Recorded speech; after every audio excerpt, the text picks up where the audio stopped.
I lead the Community Arts programme here at Suffolk Libraries, where we have developed our work based on artist-led practice. So we recognise the library's role within the cultural sector as that bridge between participant and professional. We nurture this through workshops, shows, experiences and residencies for our communities which celebrate creativity as a catalyst for social change. For us, artist-led practice refers to how we work with artists. So we utilise their experience, their expertise to inform how a project is run and developed. We work with them to interpret the direction of the project and the structure of the sessions, and it's very much a collaborative process where we work hard to understand what they need from us and so that they can work to the best of their abilities. So libraries are that first entry point for so many people who may not traditionally engage with cultural experiences. Libraries are a connector and they bring creative experiences in the lives of people who may, for one reason or another, feel like it's something that isn't for them. So having artists in libraries makes art accessible, and ultimately we want creativity to be part of people's day-to-day lives. Professionally led arts projects also offer entry points into careers into the arts. They inspire people, especially young audiences, to see creativity as a legitimate and fulfilling path. We often say in my team, you can't be what you can't see.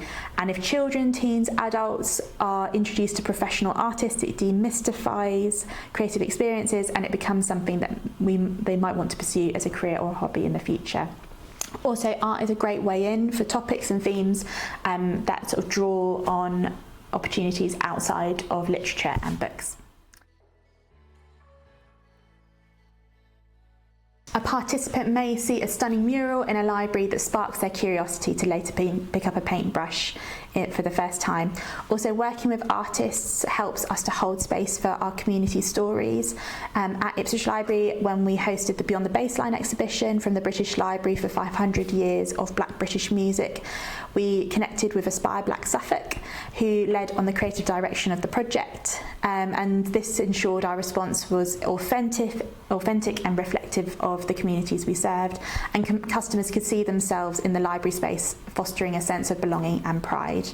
And then by doing this, libraries become not just places of observation, but also places of participation. So artists in libraries don't just inspire, they show that creativity has a tangible value and impact in day-to-day life. So we get approached by artists with pre-existing ideas. Our frontline staff come up with their own ideas, or we might start with a theme and then populate a programme from there. However, after all these initial conversations, it's really important to work out what you want the outcome to be and what success would look like for you. So we're currently working with Lowestoft Library on a creative community garden project. So we have to ask ourselves, do we want this work to be with a specific group of people? So we've chosen to focus on families and adults in later life. What is the need for this project? Do the community want it? Is there proof that there's need for a project like this? Also, what are our non-negotiables? So for us, we know that we want environmentally engaged facilitators who connect with the theme of nature and growing. Also, what are the key dates for the project? So are there any wider initiatives that it makes sense for us to sync up with? And all of this informs the briefing document that we give to our artists.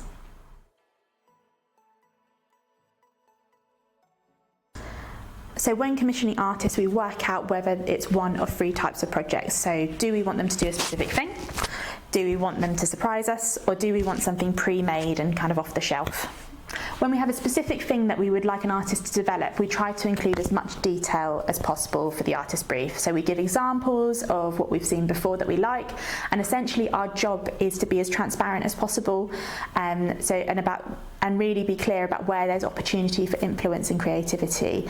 You also want to understand what you need the artist to bring to the project and make sure that you're utilising their expertise. So sometimes it might be that you get to a point where you question why you need somebody else to deliver it, especially if a specification is really uber detailed.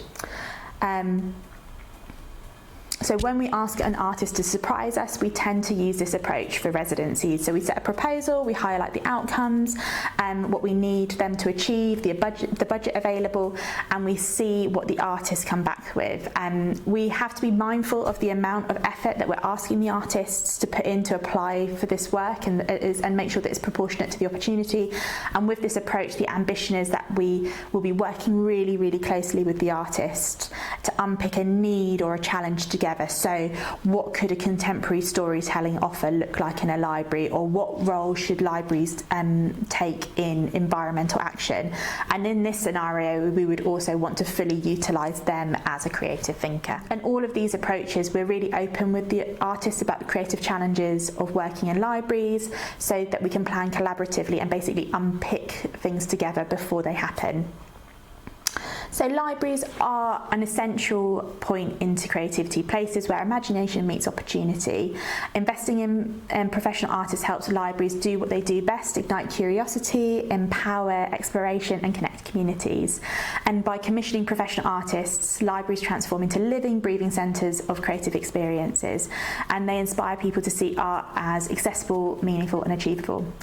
And all this information is basically a toolkit, so there are so many different ways to programme within your spaces and to work with artists, but essentially this information is just to give you the raw tools and just go crazy and be as creative as you want to be in your libraries.